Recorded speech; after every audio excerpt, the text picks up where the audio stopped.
तुम्हें लगता है कि हमारा जो मेटाबॉलिक रेट है और हमारी बॉडी का जो ब्रीदिंग है एंड ऑल, ये सारी चीजें इंडिपेंडेंट है, टाइम से कोई लेना देना नहीं है।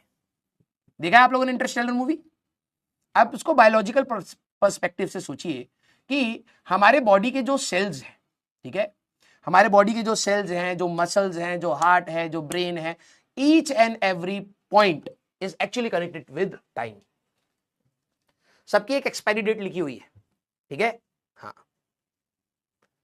अगर जिन्होंने नहीं देखा है तो ट्विन पैराडॉक्स नाम डाल करके एक बार यूट्यूब पे आप सर्च करिएगा, ठीक है।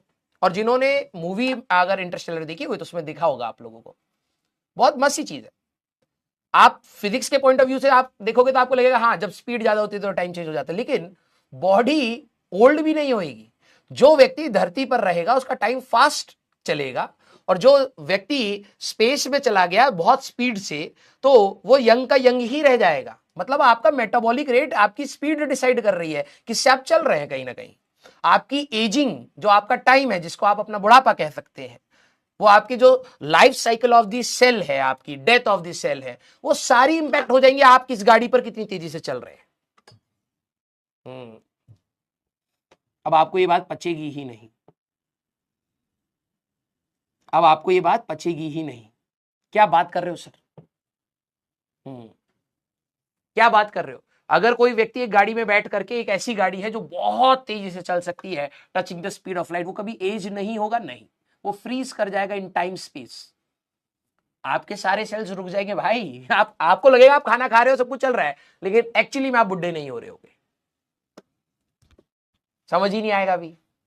सर वो जो शिप में बैठा बंदा होगा वो खाना नहीं खा रहा होगा क्या, इसका मतलब? या फ्रीज हो गया होगा? नहीं, वो सब कुछ चल रहा है उसके लिए, वो खाना भी खा रहा है, अपना दिन भी निकाल रहा है, उसके दिन भी कट रहे हैं, सब कुछ हो रहा है, लेकिन एक्चुअली में विद रिस्पेक्ट टू अर्थ वो एक्चुअली में एज नहीं करेगा। और वो घूम घाम कर अगर वापस धरती पर आ जाए तो जो दोनों ट्विंस थे धरती पर, उनमें से एक धरती पर रह गया, एक स्पेस में चला गया, वो वापस आने के बाद ये वाला जो वापस आएगा ये यंग हो जाएगा, ये बुढ़ा हो जाएगा, दोनों में एज गैप आ जाएगा।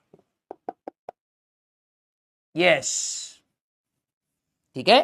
तो this is called twin paradox. अब सुनने में तो अजीब सा लग रहा है, that's why it is a paradox. Actually में होता है, एक्चुअली में होता है, लेकिन सुनने में थोड़ा सा पैराडॉक्स टाइप से लगता है, that's why word twin paradox कहते हैं इसको। क्लियर? यस। सर लाइट और स्पीड से ज्यादा चलना पड़ेगा भाई, शांत हो जा। तू, तेरा दिमाग उससे ज्यादा तेज चल रहा है, इतना नहीं चलाना है, ठीक है। यस। हाँ, अब यही तो बहुत अजीब सी बात है, यही तो बहुत अजीब सी बात है, जिसको आप सोचते हो कि आपके सेल्स के अंदर मेटाबॉलिक रेट है, बॉडी डाइजेशन करेगा एक रेट है, उसमें मर जाएगा बंदा, सेल थक जाएंगे, बुढ़ा जाएंगे, वो टाइम के साथ इंटेंगल्ड है भाई। यस, ये बनाना, एक कह रहा है इसको बनाए कैसे? अबे लिनार्डो डा विंची काहे बन रहे हो भाई, शांति से बैठो, अभी समझा रहे हैं, ठीक है।